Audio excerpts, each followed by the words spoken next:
बहनों और भाइयों नमस्ते।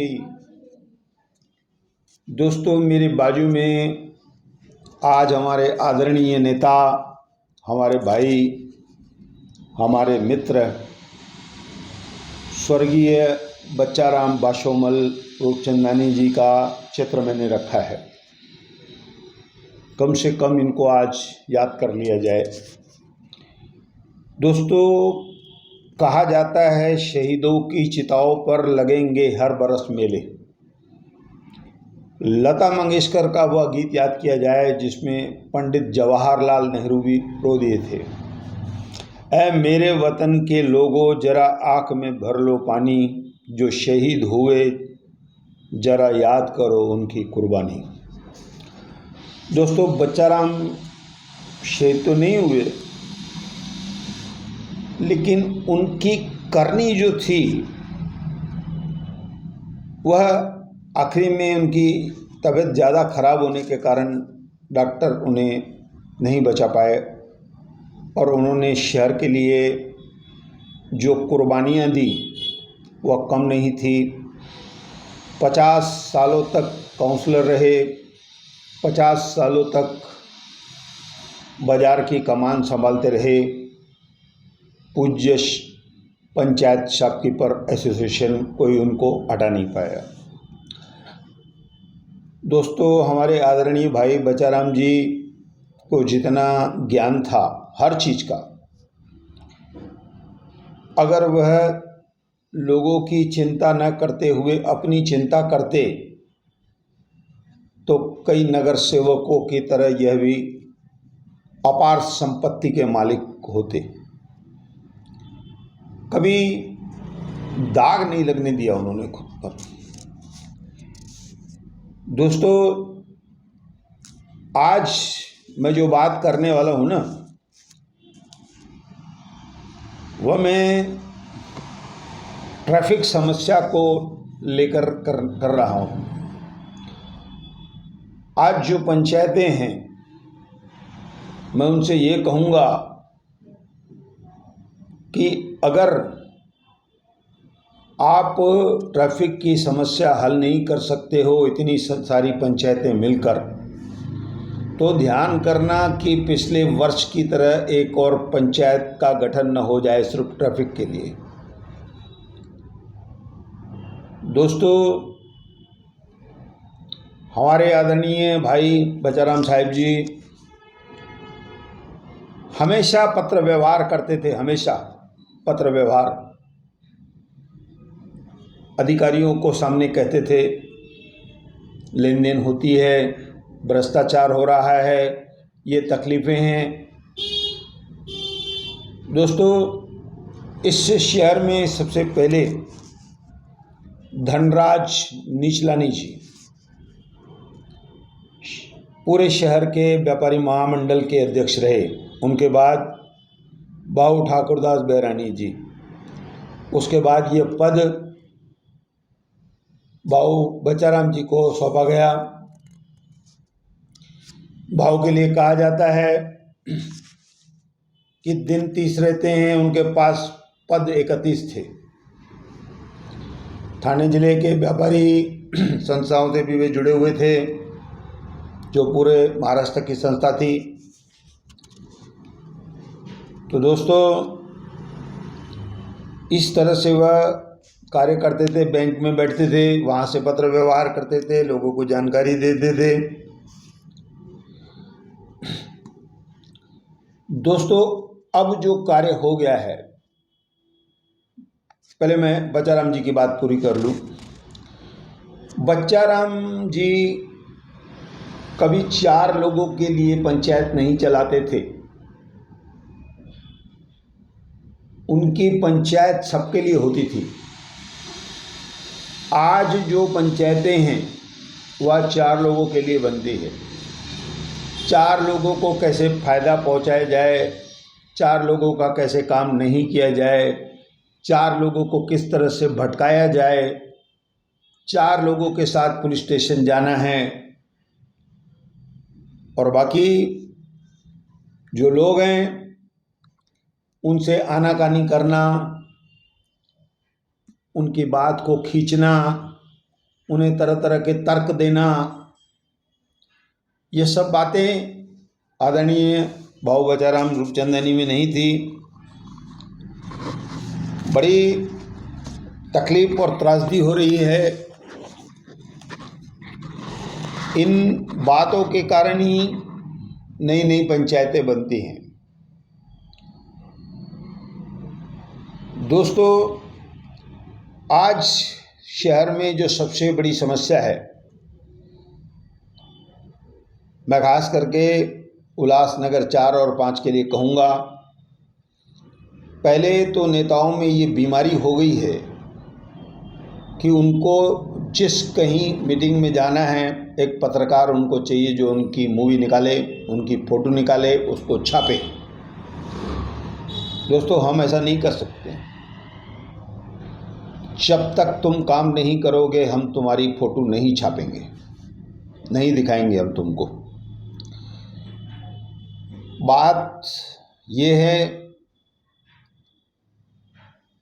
कि आज जो ट्रैफिक की समस्या हो गई है, क्या उसका समाधान नहीं है? दोस्तों, ज़रूर है।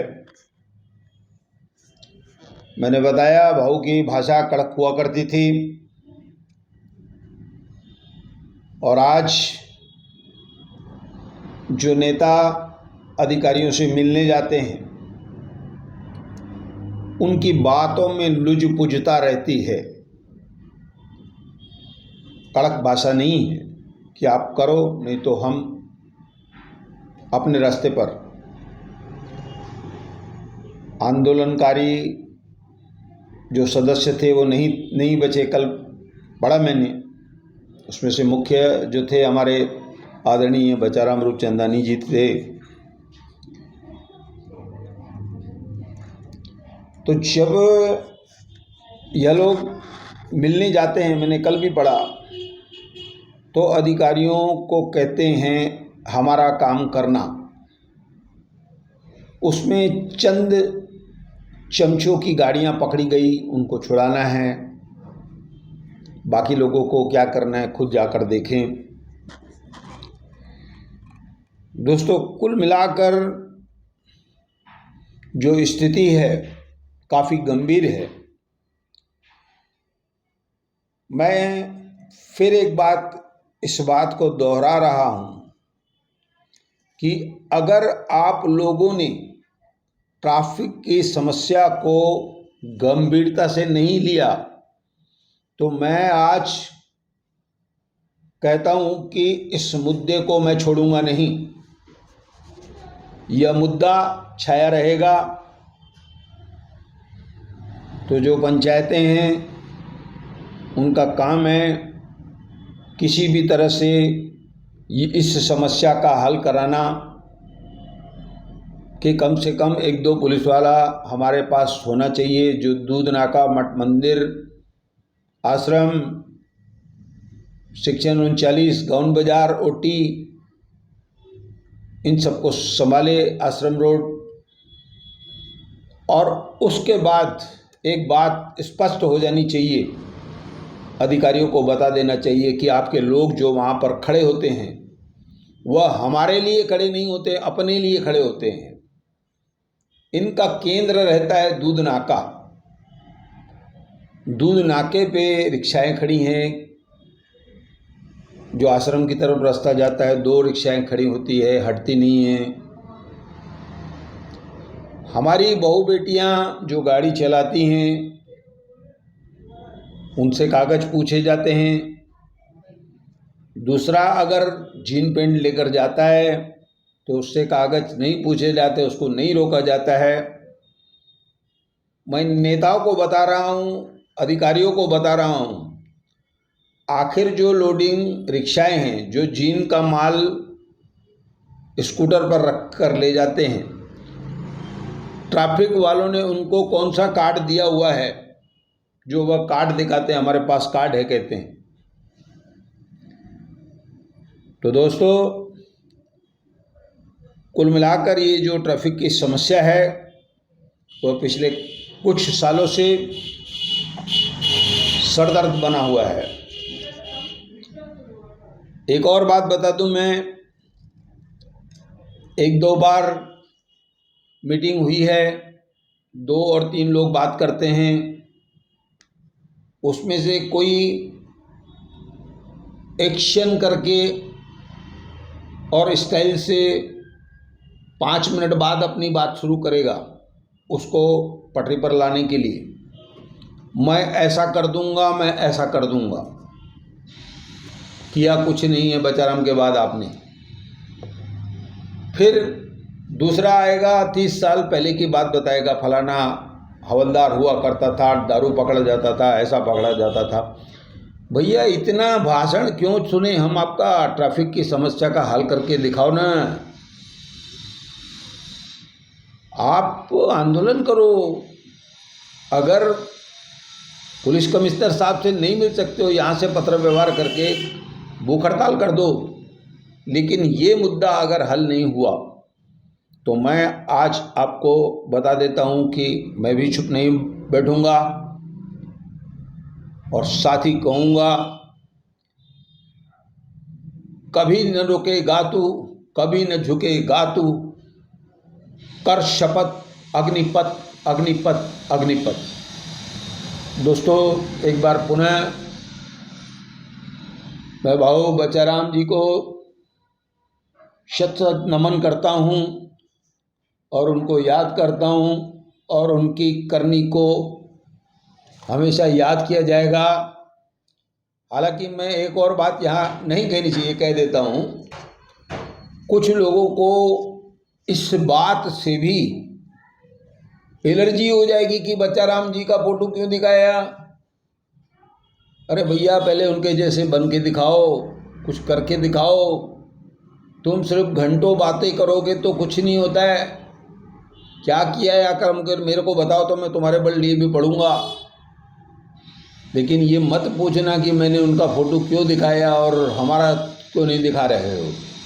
तो कुछ करिए, उसके बाद आपका फ़ोटो भी दिखाएंगे, नहीं तो आपके बाद हम रहे तो तब दिखा देंगे। दोस्तों, कुल मिलाकर मैं ये सब करके धन्यवाद कहता हूँ और मैं युवाओं से कहूँगा कि इस समस्या का हल करिए, नहीं तो कहीं एक और पंचायत न बन जाए। ऐसा कहकर मैं धन्यवाद कह रहा हूँ।